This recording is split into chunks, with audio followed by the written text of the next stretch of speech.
Halo Sobat Creative People, kembali lagi di channel MBM.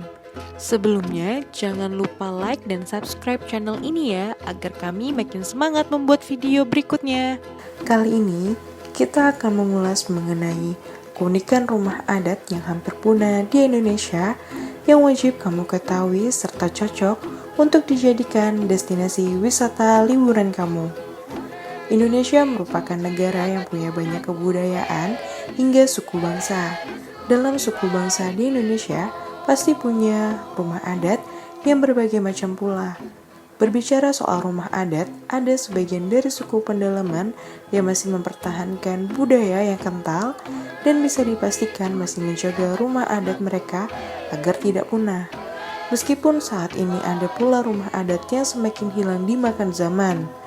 Selain kultur budaya yang masih kental, biasanya rumah adat dari suku-suku bangsa di Indonesia memiliki keunikan tersendiri loh sobat.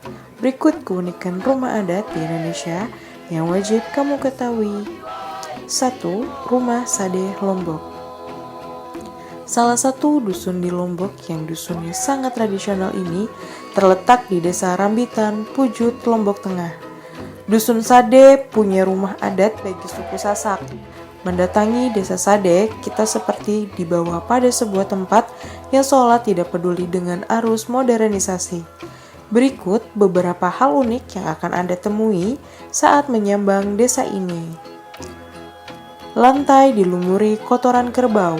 Tidak seperti lantai di rumah-rumah pada umumnya, di desa Sade, lantai rumah justru dilumuri oleh kotoran kerbau atau sapi setiap beberapa waktu.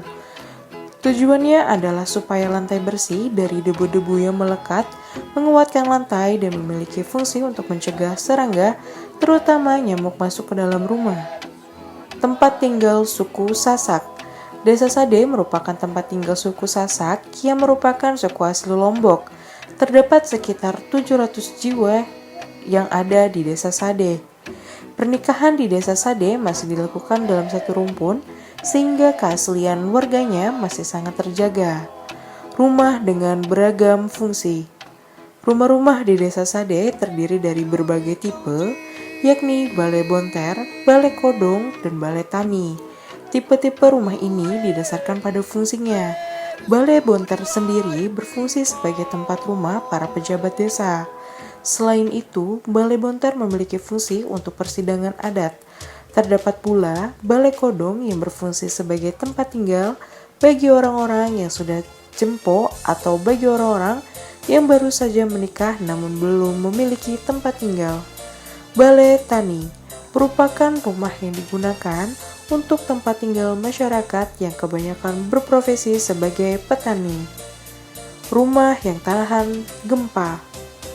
Di desa Sade terdapat 150 rumah, di mana rumah-rumah ini masih sangat sederhana. Rumah ini berdinding anyaman bambu, beratap alang-alang kering, dan lantainya terbuat dari campuran tanah liat dengan sekam padi. Tradisi unik. Di desa Sade memiliki beberapa tradisi unik, salah satunya adalah tradisi perkawinan. Saat akan menikah, perempuan harus diculik terlebih dahulu oleh pihak laki-laki. Nantinya, tempat bertemunya laki-laki dan perempuan sebelum si perempuan diculik adalah di depan pohon cinta. Kain tenun. Para perempuan di desa Sade diharuskan bisa menenun. Para perempuan di desa Sade ini rata-rata berpencaharian sebagai penenun. Sehingga tak heran jika di sepanjang jalan desa Sade terdapat banyak penjual kain tenun. Kalau datang ke desa Sade, jangan lupa untuk membeli kain tenun yang dijual oleh para penduduk setempat ya. Serta kain tenun ini cocok untuk dijadikan oleh-oleh. Rumah Honai, Papua. Papua adalah provinsi yang terletak di bagian timur wilayah Indonesia. Sampai saat ini, Papua masih lekat dengan rumah adat yang unik dengan bentuknya menyerupai jamur jika dilihat dari kejauhan. Biasanya rumah ini disebut dengan rumah Honai. Rumah Honai adalah rumah adat suku Dani yang tinggal di Lembah Baliem, Kabupaten Jayawijaya, Papua. Namun ada pula rumah yang bentuknya persegi panjang, di mana rumah jenis ini namanya EBI. Perbedaan terletak pada jenis kelamin penghuninya. Honai dihuni oleh laki-laki, sedangkan EBI dihuni oleh perempuan. Komplek Honai ini tersebar hampir di seluruh pelosok lembah Baliem, baik itu dekat jalan besar hingga di puncak-puncak bukit dan di kedalaman lembah, juga di bawah naungan tebing raksasa. Berikut beberapa hal unik rumah Honai. Bentuknya yang mungil. Rumah adat Honai begitu mungil hingga tak bisa berdiri di dalamnya. Jarak dari permukaan rumah sampai langit-langit hanya sekitar 1 meter loh sobat. Di dalamnya hanya ada satu perapian yang terletak persis di tengah. Tak ada perabotan seperti kasur, lemari, apalagi cermin untuk memastikan penampilan kamu sudah oke. Umumnya, satu rumah adat dihuni oleh 5 hingga 10 orang. Multifungsi. Rumah Honai tidak hanya digunakan untuk beristirahat, namun untuk keperluan lainnya, seperti menyimpan umbi-umbian dan hasil ladang. Ada pula yang khusus untuk pengasapan mumi. Dengan begitu, bisa dikatakan bahwa rumah Honai bersifat multifungsi. Fungsi untuk pengasapan mumi bisa ditemukan di Desa Keluru dan Desa Aikima. Kedua tempat tersebut adalah tempat dua mumi paling terkenal di Lembah Baliem. Biasanya, orang-orang akan berkunjung ke Lembah Baliem saat digelarnya Festival Lembah Baliem agar dapat melihat mumi-mumi yang telah berusia ratusan tahun. Tidak memiliki jendela. Jika Anda berkunjung ke rumah Honai, Anda akan kesulitan mencari jendela pada rumah Honai karena memang tidak ada jendela pada rumahnya. Selain itu, perempuan tidak boleh masuk ke dalam Honai. Biarpun perempuan tersebut merupakan istri dari salah satu pria penghuni Honai, hanya suami dan anak laki-laki dewasa saja yang diperkenankan untuk memasuki rumah adat Papua ini. Bagaimana jika pria dan perempuan yang telah menikah mau berhubungan suami istri ya? Ternyata mereka diperbolehkan melakukannya hanya di EBI ketika tak ada siapapun di dalamnya. Dan tentu saja tidak boleh sembarangan dalam membangun Honai ya teman-teman. 3. Rumah Baruniang Wairebo Flores.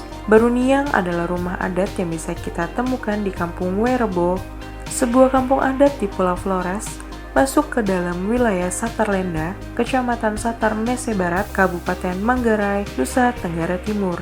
Wairebo sendiri berbatasan langsung dengan Taman Nasional Komodo. Di sanalah rumah adat dengan ketinggian mencapai sekitar 15 meter bisa ditemukan.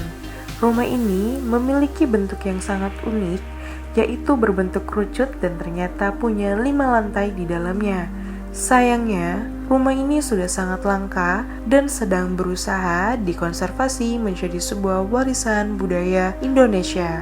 Rumah Baruniang memiliki atap berbentuk runcut yang menjulang tinggi terbuat dari daun lontar yang ditutupi ijuk.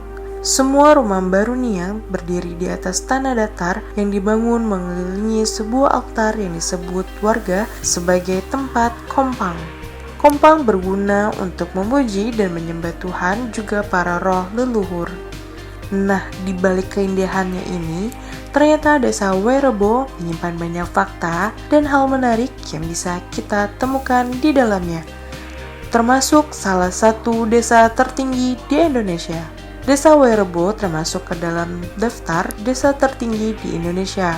Berada di ketinggian 1.200 meter di atas permukaan laut, membuat Wairebo kerap dihiasi dengan kabut tipis setiap paginya. Kabut tipis ini akan turun perlahan-lahan dari perbukitan sekitar dan menyelimuti seluruh desa dengan kabut. Kabut tipis yang selalu mengelilingi perkampungan dengan suhu 15 derajat Celcius di pagi hari, juga keindahan panorama. Dan keunikan rumah Baruniang lengkap dengan sekaligus keramahan khas penduduk setempat yang membuat kita ingin berlama-lama berada di Wairebo. Warga di Desa Wairebo merayakan upacara adat Penti, yaitu perayaan untuk mengucapkan rasa syukur berkat hasil panen yang didapat dalam setahun, serta memohon keharmonisan dalam perlindungan. Saat perayaan dilakukan, para penduduk akan mengenakan pakaian adat lengkap dengan aksesorisnya. Bagi Anda yang ingin merencanakan untuk mengunjungi desa ini, sebaiknya samakan jadwal Anda dengan upacara adat ini ya, agar kunjungan lebih bermakna karena lebih banyak atraksi dan nilai yang bisa Anda lihat. Sekian dari kami, terima kasih, sampai jumpa di video berikutnya.